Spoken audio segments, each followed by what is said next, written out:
以中医来讲啊，古时候讲到的失眠叫不寐，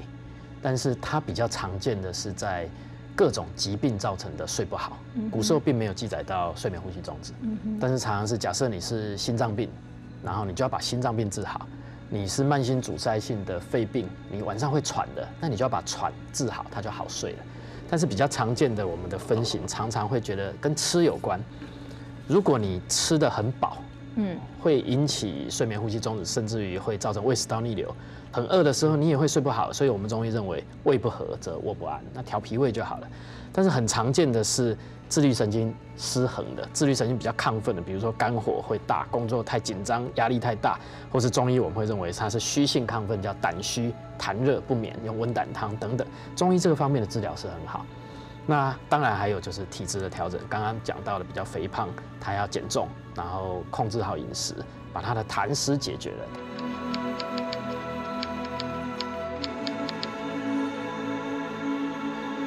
如果只有一般的打鼾，应该是还好啦，很多人都会打鼾。但是如果是稍微肥胖，他打鼾中间呼吸会停止，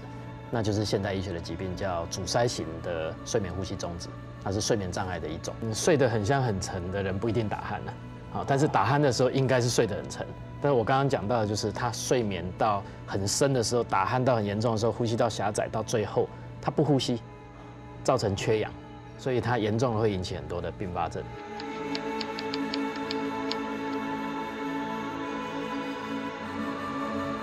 这个疾病在古时候是没有记载到，古时候会讲到的失眠叫做不寐。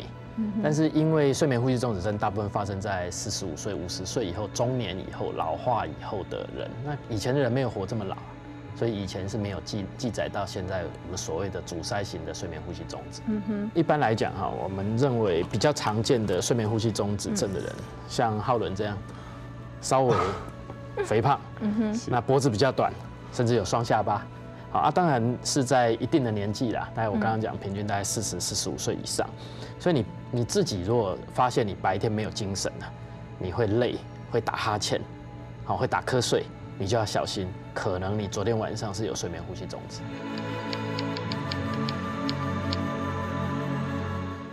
这个像刚刚讲到的是，他半夜会不会中断？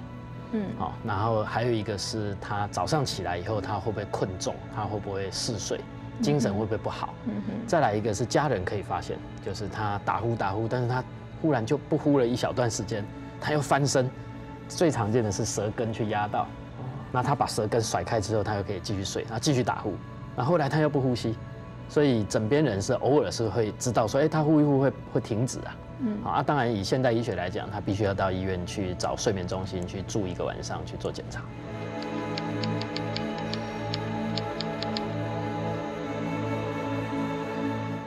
睡眠呼吸中止症有可能会造成心肌梗塞，是。如果又有高血压或者血管有在塞，半夜忽然走掉，最可能的原因之一是睡眠呼吸中止，有可能啊。当然现在很多人还不到这样的时候，他会中风，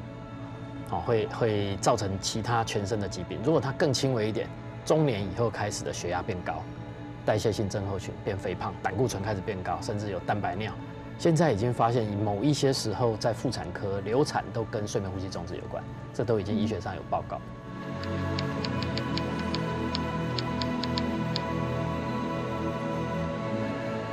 以现代医学来讲，它是缺氧。那以中医来讲，它对5脏6腑都会影响，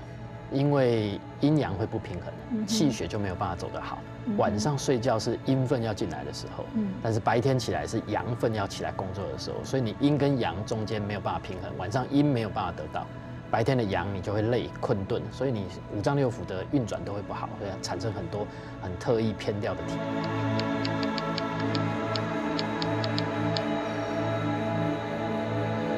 这个病现在中医西医大家都不容易根治啊，那因为它必须是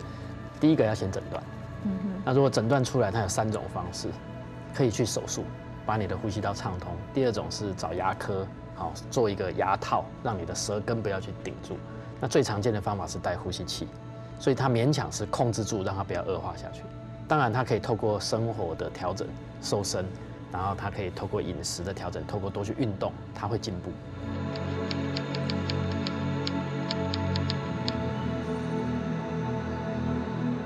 睡眠当然是一件很重要的事哈。我们人一辈子有1/3是在床上要睡觉，所以阴跟阳是中医在意的。所以你白天要工作，你必须要好的睡眠啊。但是晚上是阴分要养阴的时候啊，但是你晚上你没有办法睡觉，所以现代人很晚睡又睡不好，所以你阴一直没有办法进来啊，所以会造成阴阳不平衡，那就衍生五脏六腑甚至气血的很多混乱。中医提倡12时辰养生法，而跟睡眠相关的时辰是子时、丑时跟寅时。晚上11点到半夜1点是子时，此时走胆经，是身体休息及修复的开始。凌晨1点到3点，丑时走肝经，是肝修复的时间。此时熬夜容易面色青灰、情志倦怠。凌晨3点到5时为寅时，走肺经，